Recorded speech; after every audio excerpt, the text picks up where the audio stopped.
Hey everybody, welcome to the HC2 RetroCast with our host here, Scepticals. Sisticles, but yeah, that's fine.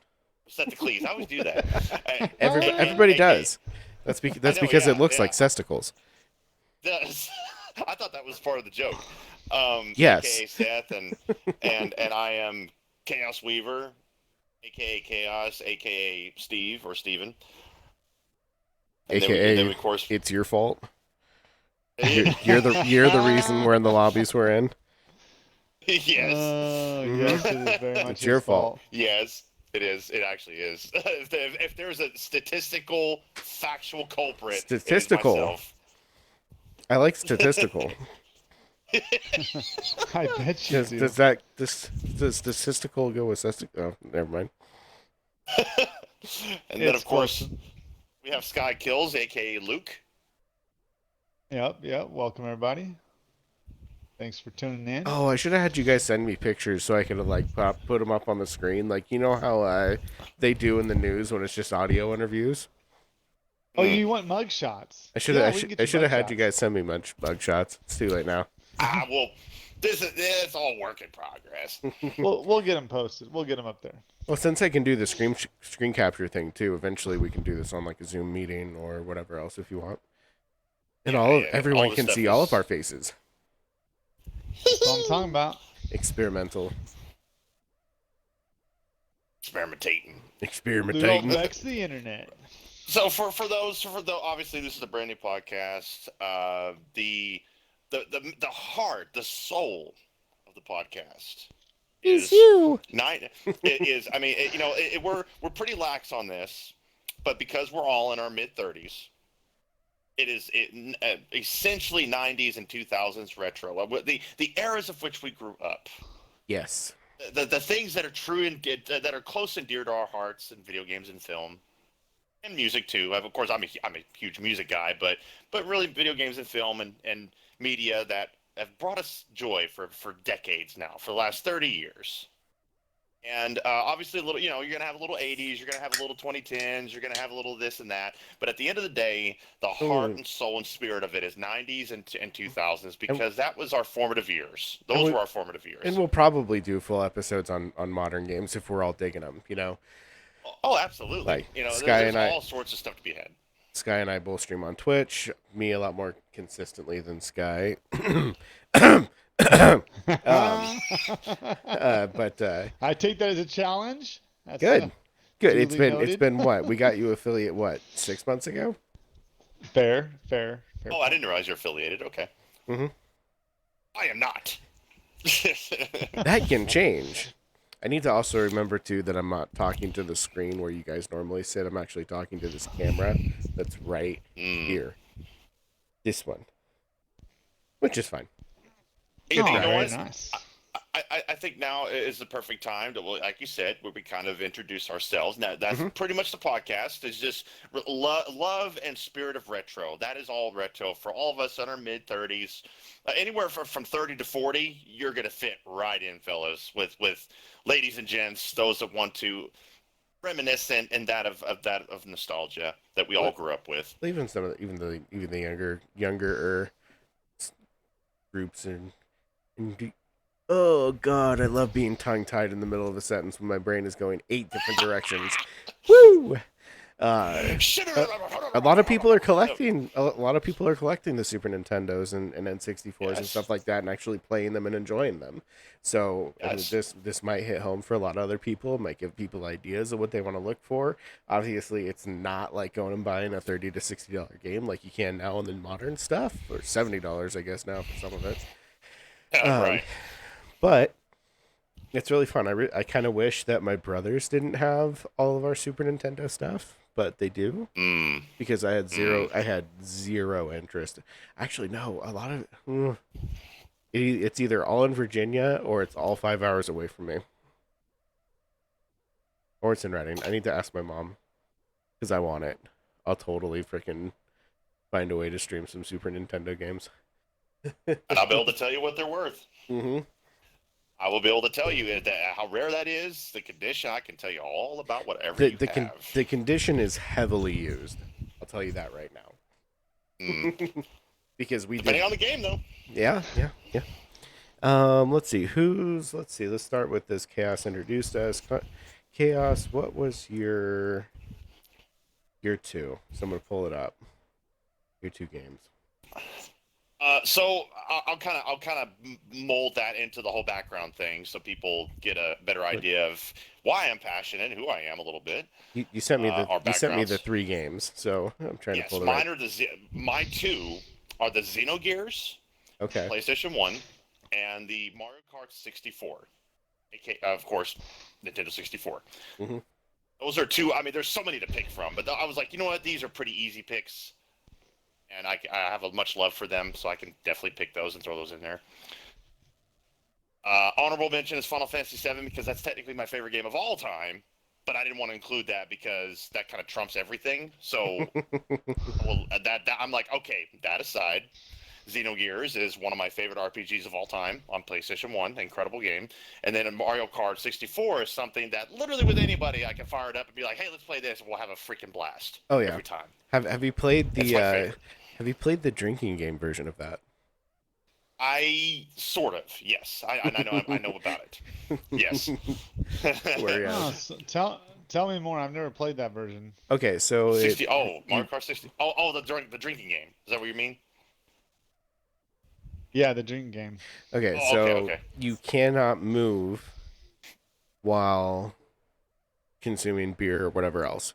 And you can get really strict with it like everybody does with like beer pong and stuff like that where you have to consume X amount before the race is over, and you have to pull over all the way and stop before consuming. So Oh shoot. there's stages to this. There's strategy. You can pull over once a lap. You can pull over twice a lap. You can pull over once.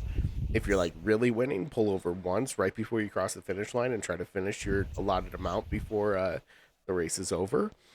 Or yeah, there's strategy that quickly devolves into giggles and nonsense. Very, very rapidly degrades into nonsense. Yeah, so to kind of get background to not only those but just myself, for since we're everybody's kind of getting to know one another, especially whoever listens. So for me, my passion for gaming, obviously, it's literally been since I can remember. I was 4 years old the first time I ever played anything, which was Atari and regular Nintendo, the original NES. Our NES actually died when I was 4 years old, and I was like, it's not working anymore. And we had an Atari, which was specifically a Sears arcade, Arcade Sears Edition 2. Specifically. Yes, that it was because Atari had like no standard, no quality control of who could make what, and other manufacturers made their console like left and right. So Sears had their own version of it, and Sears Edition Arcade 2 or Sears Arcade Edition 2, whichever that is, I have it still. That was the only game system I had at all, and it barely worked because the connector was trash. Even though the console still works, but the connector was trash that hooked it to TV. It was this weird little box. Yeah. And which is funny because I have like a little tiny adapter now that works perfectly. So I remember that for the Super Nintendo and the actually no, we didn't have a regular Nintendo. Oh, see, it was even worse. It was like an RFU. Cause you're thinking of the RFU cable, right? Right. Which was the adapter for analog. Which this was like that, but 10,000 times worse and barely worked. Right? It was terrible. But it was an RFU adapter essentially. The negative first gen, or maybe the negative second gen edition. It was just the worst technology you could think of as an RFU adapter. So by the time I was 6, Christmas rolls around, I get surprised with the Super Mario World packaged in Super Nintendo. Yes. And in the picture, what you'll see is in box my original Super Nintendo I've had since I was 6 years old, going on nearly 30 years ago. Almost this October would be 30 years ago.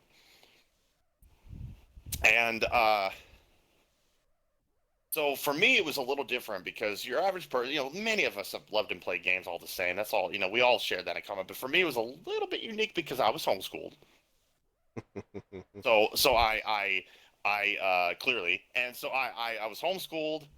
Literally a couple months in the kindergarten, got pulled out, never went back to school again. So I was home a lot. But because my mother was not the most responsible about making sure I was caught up on things, I was by the time I was 10 years old, I could hardly read. I was struggling very heavily on reading and writing and anything really. So all of a sudden, I notice I'm sitting there playing these games, and I'm like, I'm wanting to read them, I'm wanting to understand what's going on, but I'm having a hard time. So here comes the PlayStation 1 and N64. And freshly get these consoles. I have them now. I'm like, oh man, I'm so excited for them. I'm stoked for them. And then I see a magazine, and we had just gotten the 64, and I see, and this is back in the summer of '97. By the time I got one, I got it a year after it came out. Mm-hmm. I see an Electronic Gaming Monthly with the picture of the 64 DD and a Doom 64 monster on top of it. I see it at Walmart. I'm like, I want that. I see a 64 on it. I want it. So I get that magazine, and I made it a point to read the whole thing, because I was determined to. And that turned into magazine subscriptions, eventually playing Final Fantasy VII and other games, and a whole summer and a stack of magazines, and games later, I was reading at a high school level. Nice. So gaming was literally my hooked on phonics as a kid that was struggling with reading because I was being taught. I taught myself after a while. That's awesome. So that was so video gaming is deeply embedded in me kind of helping myself growing up. And through that, even though I've always been a collector, when I was a kid, I collected keychains and knives and other things. I've always collected things. But ultimately it turned into collecting for video games. And now I have about, give or take, about 2,000 physical copies of various old games, over 30 to 40 consoles of probably 16 to 19 different platforms. Like I can't even, I'd have to go through them all again to figure out the exact numbers, but it's 30 years of it's basically close to 30 flat years of keeping everything, collecting everything, going out of my way for everything. And it's an extensive collection I am proud of and happy with. And it's just for myself. It's just to have, and for my friends and family to enjoy when they come over, especially like, oh my God, I haven't seen this game since I was a kid. I'm like, here it is. Let's fire it up. And I have it ready to go. Let's play it. I love to do. Yeah, exactly. That's what I do. I'm like, you loved that as a kid? You haven't played it in 20 years? Let's fire it up. See if it's still as good as you remember. Yes. That's pretty much as far as my background with gaming and where it comes from, where I am now, is I'm a retro collector, and I'm kind of a walking encyclopedia with a lot of this stuff. So that's what I enjoy doing. It's my passion. So yes, you are. It's amazing. and the main spark and the main idea, because I've wanted to start a podcast, I just didn't really have a topic base, It's like, well, I know a little about a lot of things, average Joe of knowledge, if that makes any sense whatsoever. So yeah, you pop up. Thanks, Guy. And, by the way, Luke is my cousin. We're cousins. All the gears started turning. He's in California. All the gears started turning, and I'm like, okay, yeah, we can make a running show of this. Like, there's so much content, and you have such a vast knowledge of it. You'll teach us something. You'll teach the audience something if we gain traction. Which, hey, you never know. Never know. And it's gonna be fun, I think. Very much. Luke, do you want to kind of sort of introduce yourself a little bit there? Sure. So I'm Luke Chambers. I'm 37 years old. I game right now just as a relief of the pressure cooker, I guess would be the best way to put it. I've got a corporate job that's pretty stressful, so this is kind of my outlet in a way. But my passion for gaming actually stared when I was very outlet young. When we get put into a blender on Fortune's Keep know, and research. It's right? like, you know what? I'm actually going to bed. Yeah, it's your fault, Chaos. Oh man. So So my passion for gaming started when I was very young. We have another cousin that's older than us, and he always had the coolest video games. Oh, he did. I didn't have any video games as a kid. I was kind of raised on motorcycles, bicycles, those sorts of things. So I got this, started playing this video game at my cousin's house. It was super cool. I wasn't able to own it, so I actually got a bootleg copy. It was And what called was that? Wolfenstein, Oh yeah. and it was the most amazing thing ever. Right, like you're navigating this castle and you can shoot these bad guys, and I thought I am living uptown. And so when which my dad did catch us playing that and kind of got in trouble, but that's what kind of fueled my love for gaming. And then when I turned 7, Contra came out, and that's when I got my first console. Um, was actually, and I got Contra 3, I believe, was the game that came out. And I Was it a Contra. Super Nintendo? uh, what was that, Steven? Was it a Super Nintendo that you got? That was your It first it was console? it was a Super Nintendo, yeah. It was Contra And 3. It so was Contra 3. Yep. and it there was a cheat code for lives. And I think I As still remember. I think it's like up, down, down, BA, start was like 30 lives, and then up, down, left, right, AB, select, start was like infinite lives. And I thought this is the coolest thing ever because like today you can just look up cheat codes, right? But back in the day, dude, you had to know someone who knew someone who knew someone. So it was like you were speak, like, go ahead. speaking of that, do you guys remember the Game Sharks? Oh yeah, Oh yeah. I did some goofy stuff. Sorry, continue, Sky. No, so I just remember though as a kid I was like, oh yeah, I know something you guys don't know, right? And there's that little like short little window where you like impress all your friends with how fast you can push all the little buttons just to get the code in. Mm-hmm. Um, but yeah, so Contra is where I really started falling in love with gaming, and then I didn't put it in my list, but really, and we'll talk about it a little later on, but the Diablo series Mm. became a very heartfelt, very dear to me collection. In fact, was one of the way that I made quite a bit of money through high school. So we'll talk about that at a Really? later time. But yeah, so I Diablo actually, is its whole subject in and of itself. That can help cover as well, since I have the PlayStation version and whatnot. So, but you yeah. are way more versed than me on Diablo. Way more. So Diablo's just go empty ahead. space for me. I wasn't allowed to play it, and by the time I could, by the time I was an adult, I had no interest. I Yeah, think I couldn't own anything until I was a bit older that wasn't rated E. yeah, and I don't think my parents knew what Diablo was, um, until I was like 10 or 11, and then at that point I'd been playing it for so long that I think it kind of became irrelevant to them. But it was really where I learned how to um, write cheats for video games, Mm. where you could there were ways you could do things offline. It had an online offline model, and so that's when I started getting interested in computer programming. And now, mind you, this was old school technology, right, that we were using. Yeah, so You know how I got out of? I literally talked my way out of my mom. Uh, she. All right, so okay, so we were talking about allowed to play, not allowed to play. I Hmm. obviously was not allowed to watch any movies I wanted. But my brother, thankfully, who was a movie buff and to this day is, and where I get my movie prowess from, he was in charge of what to allow me to watch and not watch, and he was very reasonable. So he allowed me to watch.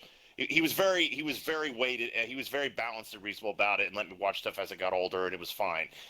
So, but when it came to video games, at one point I'm sitting there playing Mortal Kombat, specifically Mortal Kombat 2, and on the Super Nintendo, and my mom was like, "I don't know if I want you playing this," and then I proceeded to explain to her how in the graphics they take the digitally inserted sprite actors and digitally cut them in two and put digital cartoon blood. I literally broke down the technical process at 8 years old of how they visually do it in the game, and she just gave up after that.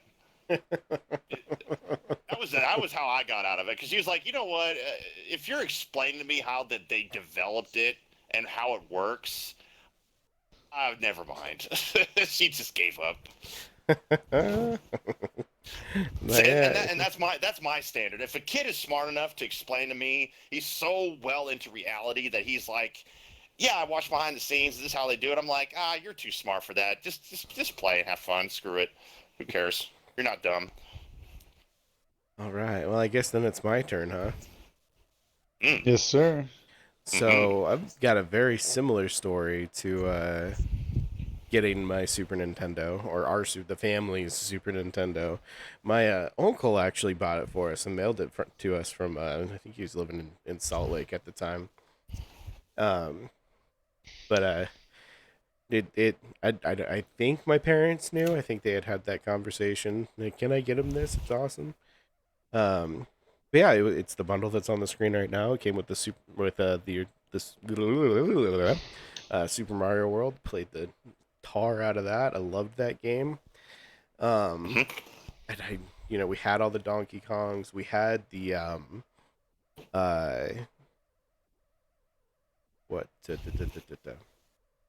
the Star Wars, A New Hope, and Empire Strikes Back, and Return of the Jedi on there. Oh, those are fun. We had a lot more, and I can't remember any of them at the moment. But you'll know them as you see them. Oh, absolutely. One of those things. Yeah. But that started, and I was the oldest, so I always had to be better. And that kind of flows into how I play these games now. Not that I'm actually better, but that drive is still there to be so. But the game I think I played the most was Super Smash Brothers on the N64. I think I played that the most. It was so fun and so good. That's what's in the hard case there on the left of that picture. With this booklet. I actually mean to get a case for that, like an actual custom. I don't have the original case, but I can get a custom one with the original box art. Ooh. I know a guy. You know a guy? I know a guy. Yeah, no, that's what started my gaming endeavors. But yeah, there was a lot of games that I wanted to play. Like I couldn't play Counter-Strike or Halo or anything like that, but I could play them at my buddy's house. So would go over there. Actually, what really started is my neighbor had a original Nintendo with the Mario games from that, and Duck Hunt. Duck Hunt was so much fun. Oh, Duck Hunt's the best. I got that too. That shit. Oh, it's so fun. Duck Hunt is so fun. Actually, see, that's what was different for those that aren't used to it, because it's very, very different nowadays. For us growing up, many games that we discovered were from friends, from neighbors, other kids' houses, stuff that renting. Like from local video stores to Blockbuster to home video rental, whatever.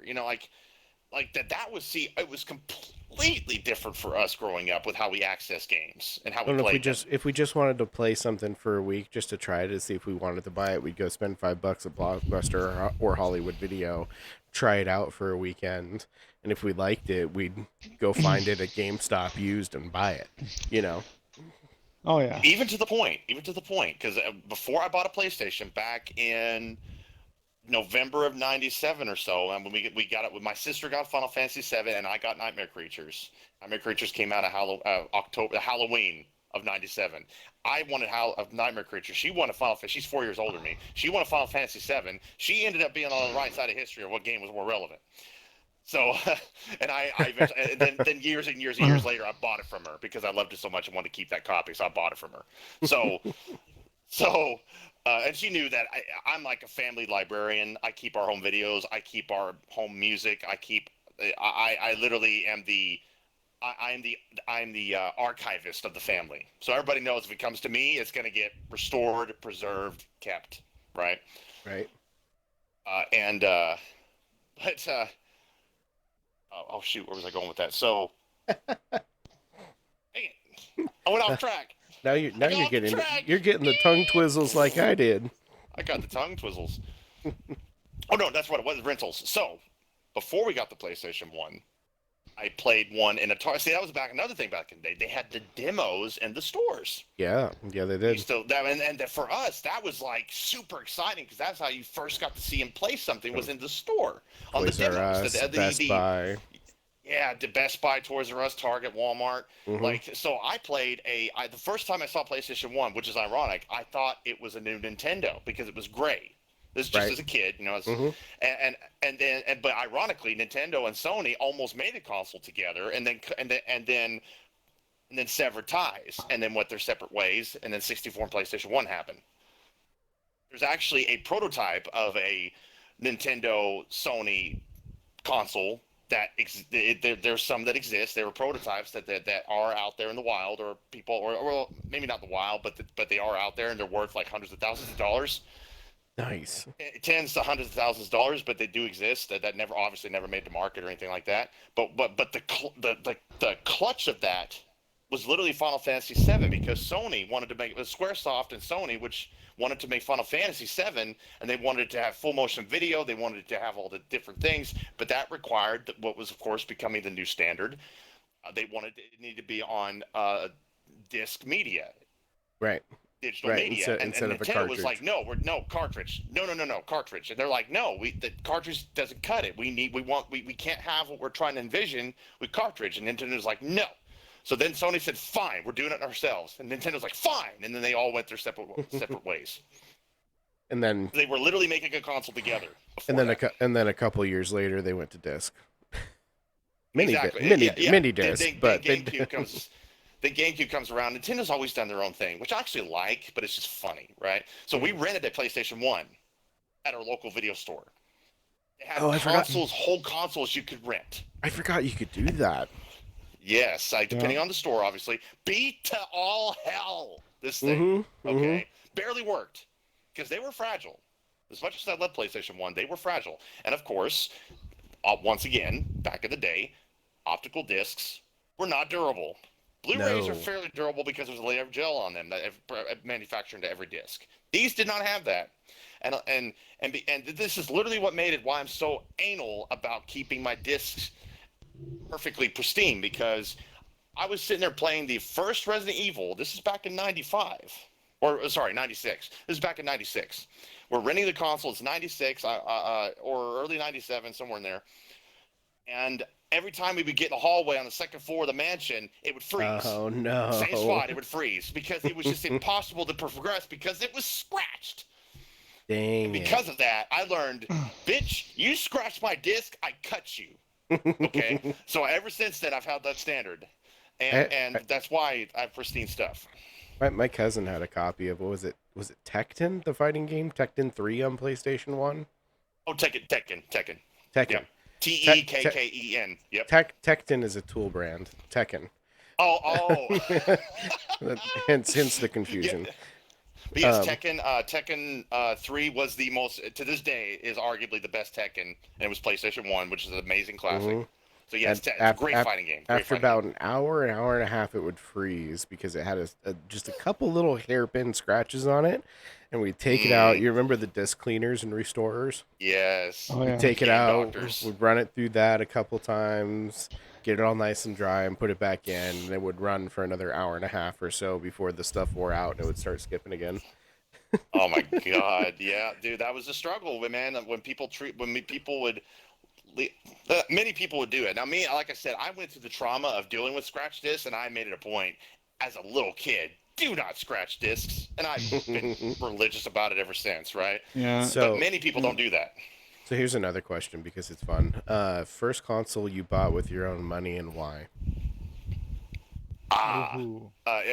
You all go before me. I already know what that is. Mm-hmm. Sky? I've got mine. Go for it. Xbox, the Xbox? original Xbox, Okay. and it was because I played Halo at my cousin's house, and I had to have it, and nobody made Halo except for Microsoft. Right. And so that year, instead of getting gifts for my birthday and Christmas, I just asked everybody to give money. And then I did that coupled with mowing lawns and shoveling horse manure to get up enough cash to buy the Xbox. And so, yeah, I actually bought Xbox because of Halo. In fact, Halo was the only game I had for Xbox for the first 2 years I owned it. Oh wow, you played the heck out of it then. Yep, Combat Evolved, baby. Nice. Did LAN parties every weekend. Played it for hours on end. It was a beautiful thing. Oh man, good stuff. So first console I bought with my own money was oh, real quick. Thanks, man. I appreciate it. Have a good night. Um, sorry, I have chat in front of me. I can't not say anything. Oh, of course, of course. So first console I bought with my own money, I was about 19 years old, and let's see, was I 19? Uh-oh, camper. Camper, what's up? Do you want to be part of the podcast now that you're here? Sure. Talking about the first console we ever bought with our own money. Ooh, Sega Saturn. Sega Saturn. Oh, Yeah. And why? Oh, he left. Okay. That's because He's been Camper having was issues with rich. that. Oh, okay. He's been having issues with it, jerking him around like that. So Actually, I'll just leave it. No. What am I doing? Okay, no, I'm good. Pushing buttons. that was it's like Sega Saturn. Drop the Bleak. Gone. I have no more to contribute to this conversation. Yep, I'm out. Why Sega Saturn? The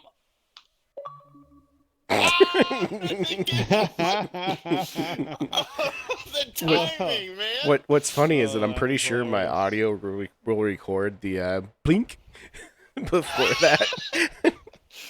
So That's crazy. Dude. so Timing. I'll continue with mine and while he figures that out. Okay. I had the option. I went into GameStop to either buy a PlayStation 2 or a it doesn't. It's amazing. Takes its dishes. Either a PlayStation 2 or an Xbox 360. And I went with the PlayStation 2 because of Guitar Hero. And they had it on sale, and I loved that game. I still love that game.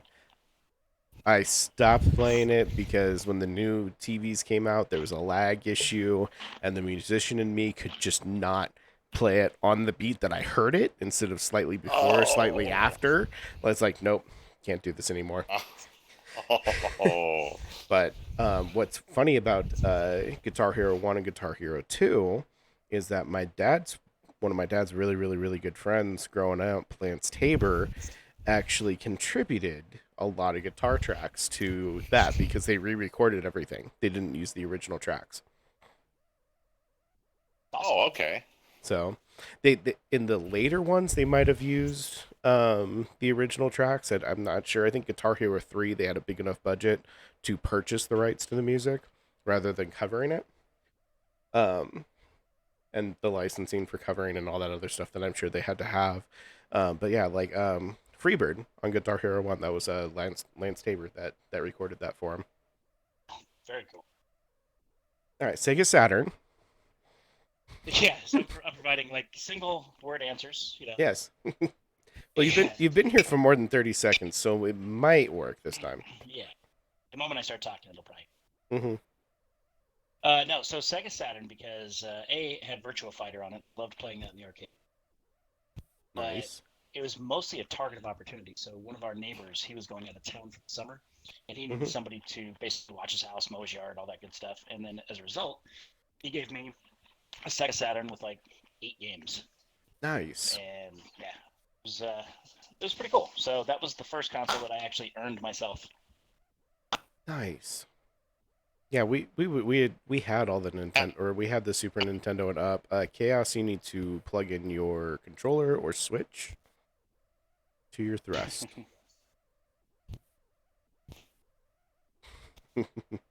We had up until I think my parents bought us up until I think the GameCube, and maybe even bought my brothers and sister the Wii. But yeah, first console I ever owned was PlayStation 2. PlayStation 2 from Final Fantasy X. The cutscenes blew me away. Awesome. Yeah, I played whatever one they released for You the can hear me Xbox now, 360. Yes. Yes. Okay. I totally forgot about the plug-in crap. So anyway,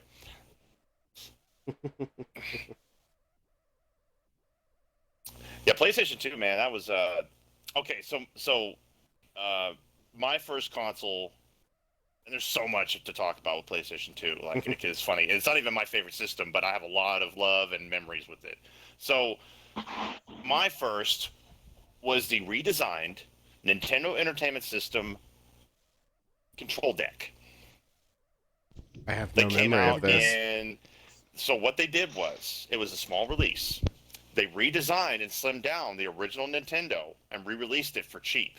I earned I earned $40 in allowance over the course of weeks, and that was the first console I bought with my own allowance and my own cash outside of like Christmases, birthdays, and things like that. Oh wow. I earned allowance and I bought it. If it was $40, brand new, and I have the box and console to this day. It is now 5 or 6 times worth that. But well, That's maybe that's a little nuts. much. Like it's a good 150, $200 maybe. So I guess it is fine. That is about. My math was right. So that was my the reason I did that at the time, which for me was cool because like, wait a minute, you had a Super Nintendo. Why'd you care about getting a Nintendo? Well, the thing was, we had Nintendo games like Punch Out, like Mike Tyson's Punch Out, Russian Attack, Top Gun. So we had classic Nintendo games, Mm-hmm. and but I wasn't able to play them because our original Nintendo, and they were known to do this, it died. It just stopped working. So we had a paperweight Nintendo, and I have my Super, and I'm like, I'm like, oh man, I can, re-access our current original, these are like original owned titles I have. I'm like, I can re-access these games again if I buy this new one, and it works. But to this day, it works perfectly too. They redesigned it, it's like, it's bulletproof. So The glove for NES. Camper? Yes. So have you ever seen it? No. Oh, here. sure. Yeah, Google it. NES, like the NES Mini, or well, maybe actually no, that'll pull up. That'll show up as a new one. Like NES, like NES control deck. It'll pop up. It's little and gray, has red buttons on it. The Power Glove. Yeah. And it was brand new in the store when it first came out. And then about something like 90. I forget the exact year. I'd have to Google when it came out. But I got it when it was new in the mid 90s or so. That's the NES Power Glove is what it was called. Oh, you had the Power Glove? I don't have that. Here, I'll just post it in the. I got it up. Okay, cool. That's neat. Yeah. What game was that for? There were all sorts. There was like this game where it was almost like 3D Pong, where you could like grab the ball, throw it, keep hitting it, almost like tennis. Huh. I mean, Wow, that was nice. yeah, it was pretty cool. If you ever saw the movie The Wizard with Fred Savage, Mm-mm. it's featured. Oh yeah, it's featured in that. That's crazy. Oh yeah, And it if was you're literally retro- a marketing movie. If you're a retro fan, you need to go watch The Wizard. Mm-hmm. Funny movie. And that's the movie that they did a lot of the marketing for Super Mario 3. Yep, it was. I think that was, in fact, was that the world reveal? The initial reveal was the That preview? I don't. It could have been. I don't know. Could have been. I'd have to look into that. The glove. The glove. The Power Glove. The Power Glove. Holy crap, dude! They discontinued it in 1990. Oh yeah, no, it did not do well. It did not do well. It was not very good, but it's iconic nonetheless. Yeah, I'm aging myself now. Now So was it a top loading NES? top then? loader, yeah, that Yeah. specifically. Okay. I just not realized if you put in top loader, that's where you see it really pop up. Is you put in top loader control deck, and it's really small, and it came out. Apparently, it came out in '93. I can't remember exactly when I bought it, but I did buy it. But it was in stores. I was able to buy it brand new from the store, so it was in stores when I bought it at the time. That's cool. So it was, that actually looks really cool. it's neat. I still have it, completed box. There you go. Of course you would. The control deck. Holy crap! I haven't seen that in so long. I don't know that And I've I ever. have another one. You know what? Speaking of Duck Hunt, I have. Believe it or not, I only spent $200 on this. A complete inbox action set of the original Nintendo with the gun and the Mario / Duck Hunt cart, all Oh, complete in wow. box. That's nuts. Collector much? Right? 30, nearly 30 years, man. It's like my whole life. One of the few things I got that I got rid of, I gave to my other cousin, and did not get again because I didn't care. Was Rock Band, the Rock Band set. Oh yeah. On 360. Yeah, my That was the only. Yeah, I don't have it anymore. my one of my really good friends invested in all of those because they loved it so much. They had the guitars, the drums, the mic. I think his older brother still has it at their house, and it's like, what do you want to do? I don't know. Let's drink some beer and play Rock Band. Okay. Well, the thing that separated Rock Band for me, anyway, because I'm a drummer. I've been playing drums since I was I've played real drums since I was a kid, and for me, it was the drum set. I didn't care about the guitar. I wanted the drums. Yep. Did you touch my drum set? Oh, Dude. dang it. When he goes in there and touches it, he's like, "You!"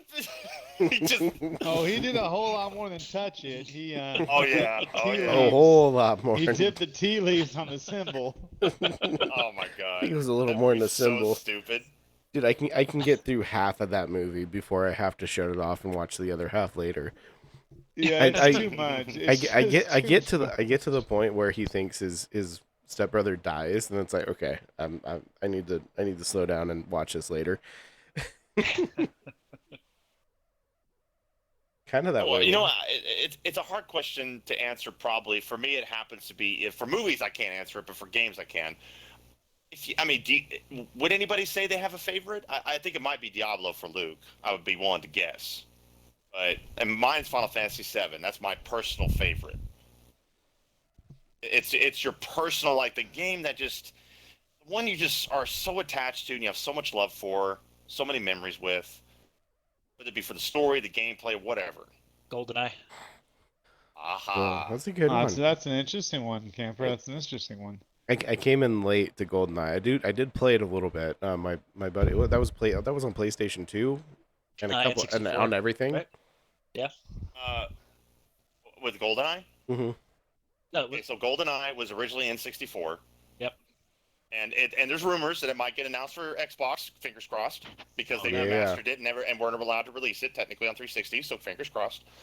But then they, weirdly enough, not too long ago, like 360 and Wii generation, they remade it with Daniel Craig's likeness. Huh. Okay, so On, I'm sorry, not it was 360, PS3, and Wii. They remade GoldenEye with Daniel Craig because they obviously the Pierce Brosnan thing was no longer a thing. But They're just like, we'll just use Daniel Craig. that's not James Bond. If you know what it was, it felt like it literally took Call of Duty mechanics and put it in GoldenEye. It was kind of weird. It's all right. So let's see. Video game that I had the most fun with, or the best memories, was probably Counter-Strike 1.5. Oh, that's an interesting That- choice. that was my- That's probably your personal favorite. That was my introduction into online gaming. Okay. Okay.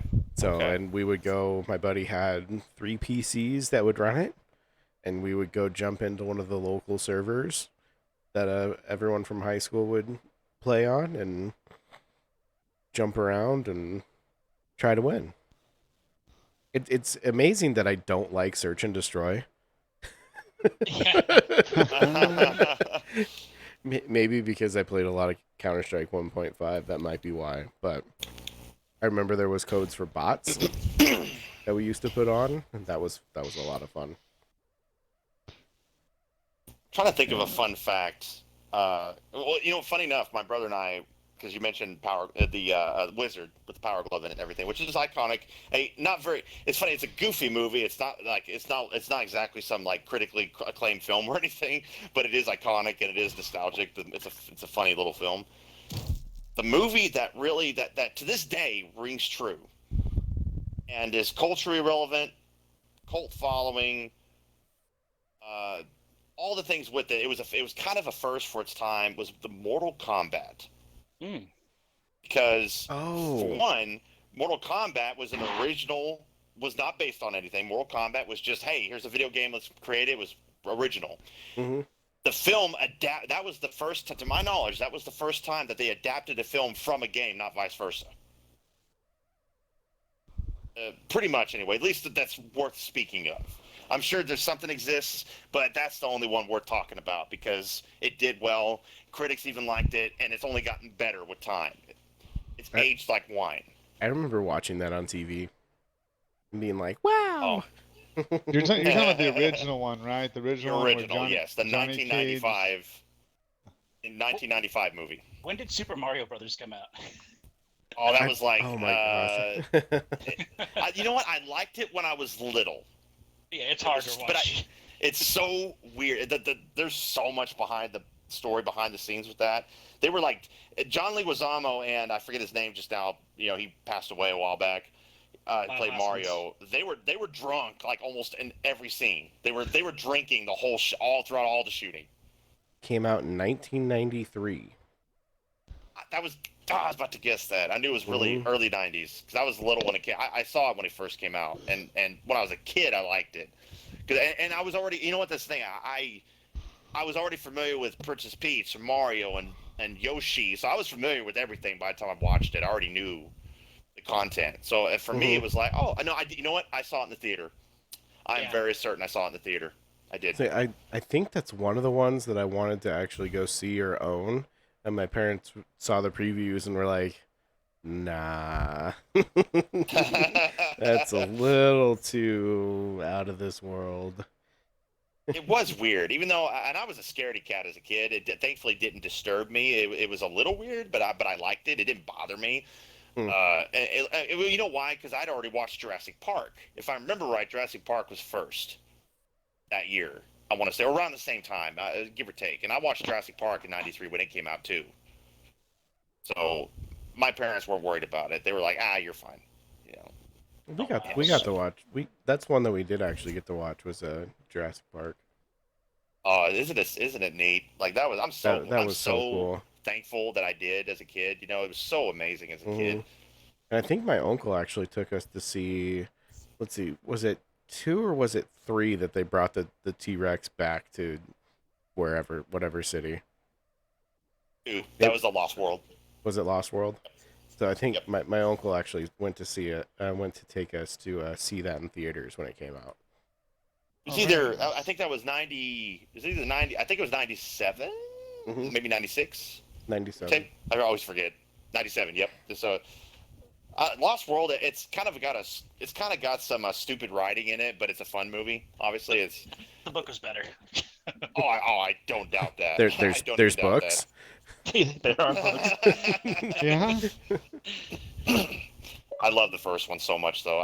I've seen every movie in theaters, so this last one's the only one I haven't yet, and I know it's not supposed to be that great, so I'm kind of like begrudgingly going to go watch it.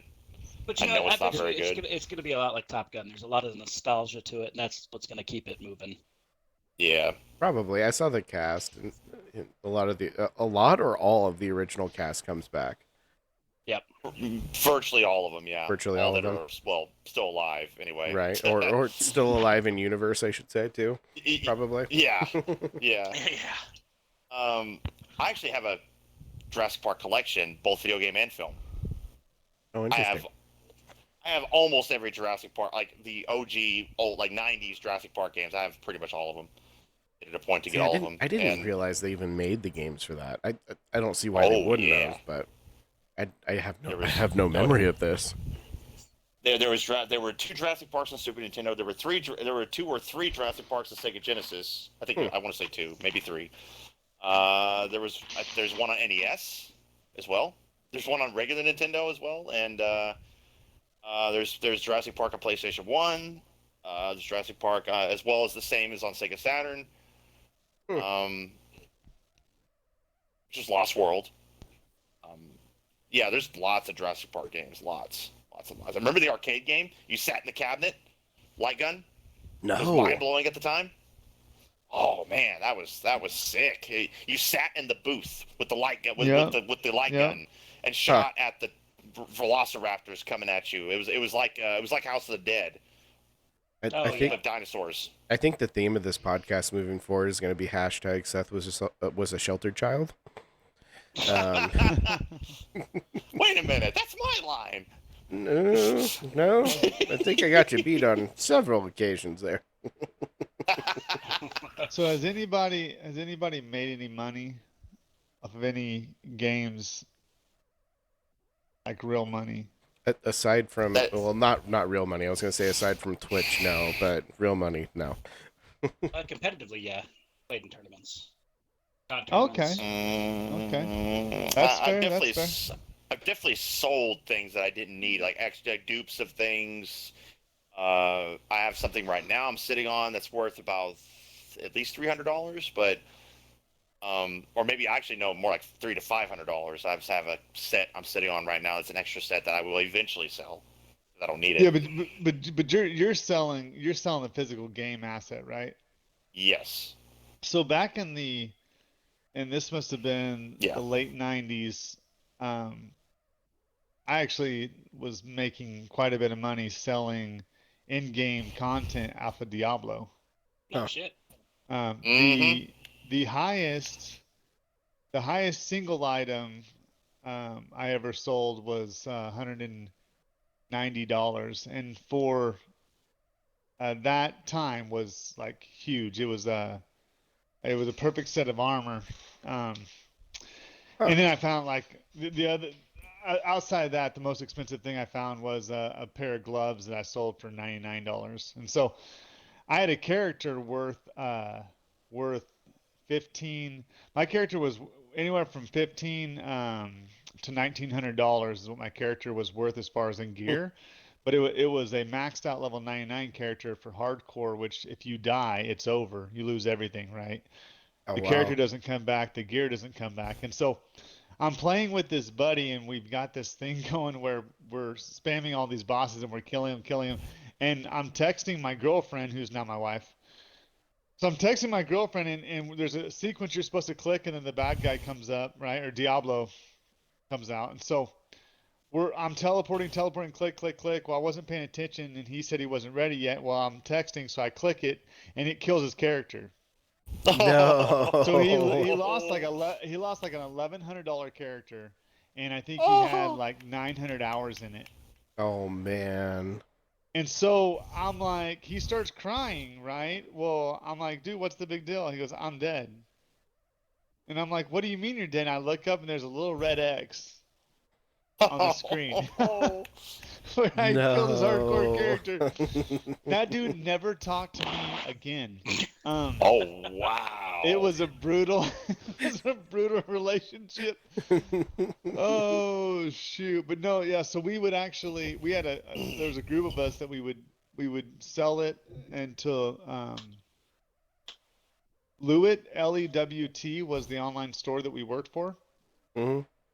And we would it was basically commission based. They kept 10% of the items sell, but they would let us put all of our items on their site. We'd sell money, we'd sell rushes where we'd rush people through the game. We'd get you through the complete game in about 30 minutes, and then you'd have everything unlocked, and then we could power level you. And based upon how many levels you went, you just paid us per level. That's crazy. But I think so. Yeah. But no. Some people sell drugs. Other people play Diablo. I know, right? Well, and then what happened was other people spend money on Diablo. Yeah. Well, when they built Diablo 3, they closed it all down where you couldn't trade items to other characters, Ah, and that's how they killed the market. Um, Yep, yep. and so after Diablo 2, so Diablo 2 is still running. You can still buy things like I've got it on my Xbox. I was playing it the other day. I've already made money off of this latest version. hmm, But Diablo 3 and newer versions, you can no longer sell the items. So, that's crazy. little You actually trivia. made me think of it as far as selling stuff. The fastest game I ever sold, because obviously putting stuff up on eBay, because I did a lot of eBay. Okay, a lot of eBay. Done a lot of Um, eBay. a lot of eBay, and when I was in the Air Force, all 6 years I was in the Air Force, I was doing lots of eBay because the local, forget local. I'm moving around, right? So, the fastest game I ever sold, I had an extra copy, literally just an extra copy I did not need. 'Cause I try not to keep too many dupes just for no reason.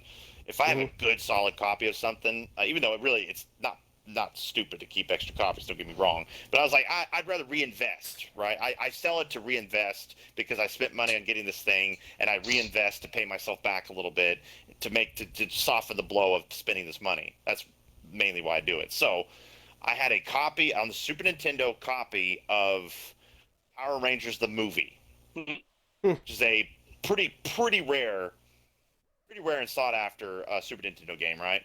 So all things Power Rangers is sought after, and this one especially. So I put it up on eBay. Literally within 5 minutes, sold. That's nuts. So the moment it crazy. refreshed and went up on eBay, I sold it. It's $35 for a loose cart. Wow. You're like, Instant. oh, It's like okay. 55, 60 now, but yeah. I was like, damn. Maybe I should have put it up for more. I thought I was being reasonable. I was hoping for I'll give you 25, maybe 30. No, you could have put it up there for 60 and then haggled down. Yeah, because I try to. I honestly, even though I always offer, I ask for more, and I always open for haggling. And I haven't done it in a while because I've slowed down a lot of this stuff. But I really try to have an honest price. It's like, hey, you're happy, I'm happy, we're happy. That's kind of my thing. It's like I want fair. I want fair what it's worth, but not I want it's rare. I want $1,000 for this. It's rare. I'm like, you can stick it up your ass. That's not what it's worth. So I don't do that. I can't somebody stand it when people do that. somebody out there will buy it. I hate that line. Somebody out there will buy it. Yeah. I'm like, Okay. no, I want to sell it what it's worth. If it's worth this much, I'll ask for a little bit on top, and if you want to haggle a little bit down, we can negotiate. I'm reasonable, right? I want to have an honest exchange. That's what I've always done. Hmm. And I'm very transparent about its condition. That's why I always had good exchanges with selling. Or I've never had an issue. But I don't do that very often anymore, though. Reminds Not me so of much anymore. the nice guy used car salesman or the nice salesman. Right. Nah, Yeah. take it The for this. occasional one. Yeah, I've had a couple around. That's a completely different topic for another time, I think, or another Hey, just another story. But personal car stories. That's an interesting topic at some personal point. car stories. So okay, Yeah. well, I'll tell this one real quick, and I think we'll wrap it up for the podcast version of this. My truck blew up when I was in Reading, which is about 4 hours from where I lived. Oh. So I had to purchase a vehicle, so because I wasn't going to be able to fix it quickly. Um, which, side note, I did fix my truck eventually. I got it towed down to where I was and utilized the shop I was working for and got it fixed. But that took months. Um, anyway, so I walked into one of the bigger dealerships there, thinking they'd have a lot more selection and a lot more stuff that would be affordable in our price range because this was a second car loan. Um, Told him everything that I wanted. He's like, well, I don't know that you're gonna find that. And kept going and going. Da da da da da. And I'm looking around. I'm just ignoring him, like, cause I've sold cars and I'm a mechanic. Like, I know what I want. Let me just wander.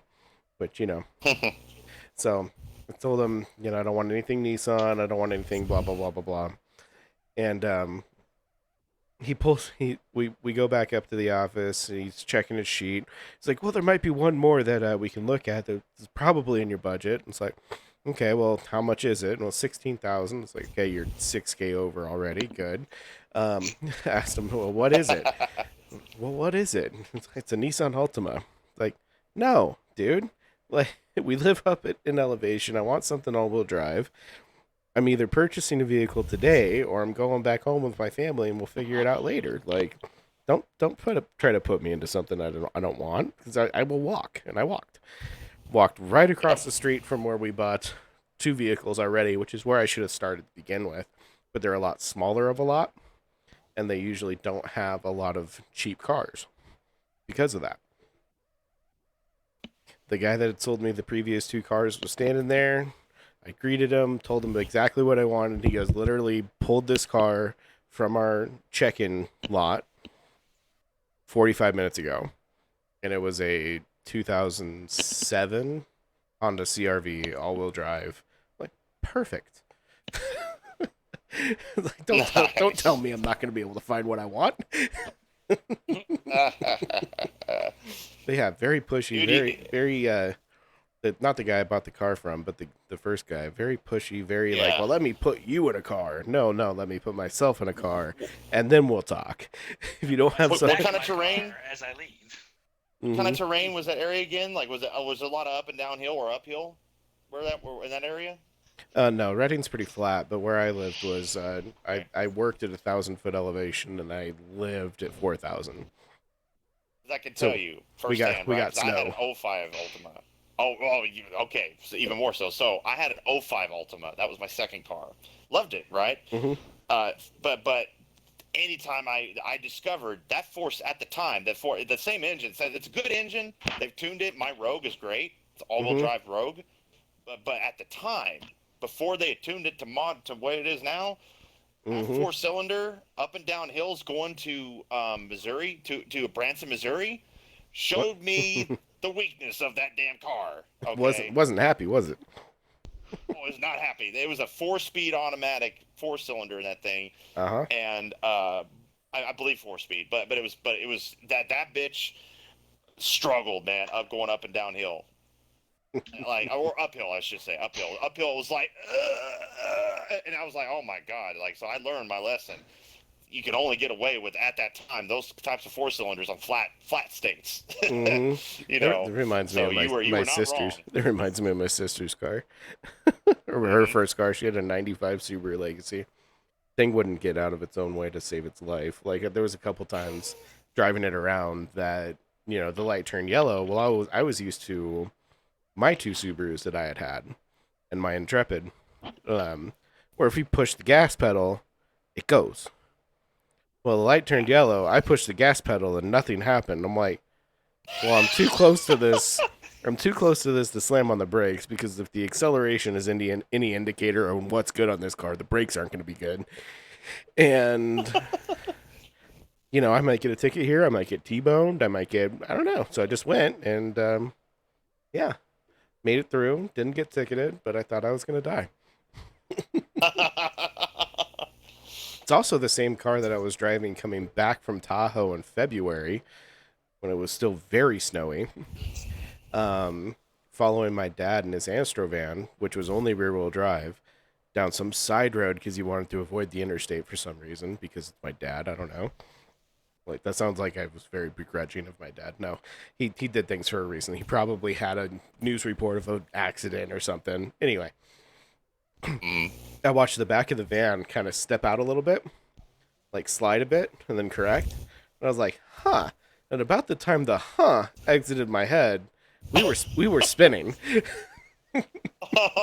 And luckily it was fresh powder on both banks, so it kind of just ploofed into the bank and spun out, and we were pointed the right direction when we stopped, and we were only going like 25-30 miles an hour, so there was no damage to the car. But it was one of those that we were spinning and just went poof, and then just kept rotating. It's like, okay, cool. So this is what sliding on snow feels like. This is good. Dude, we could literally, and this will be for a, like, back burner in the pocket like we could literally have a podcast about our personal car experiences. Oh, absolutely. Oh Lord Like have just, mercy. not so much about we're a car podcast. No, it's the personal side of it. It's the funny stories. Oh yeah. Because we got there's some goofy stuff that's happened with our first vehicles. Because Oh, you always remember your earlier vehicles. The Like ones you like owned. having access to a private airstrip when I was 18 years old. I'm not sure that we actually had permission to be there, but we had access to it. There you go. That's all that matters. Never got in trouble. Is it, what do they say? What do they say? Access is 9/10 of the law. I don't Oh know. no, possession. Possession. Is 9/10 of the law. That's right. We didn't have to break in. We knew the codes, or I should say my buddy knew the codes. We didn't actually have to break in, per se.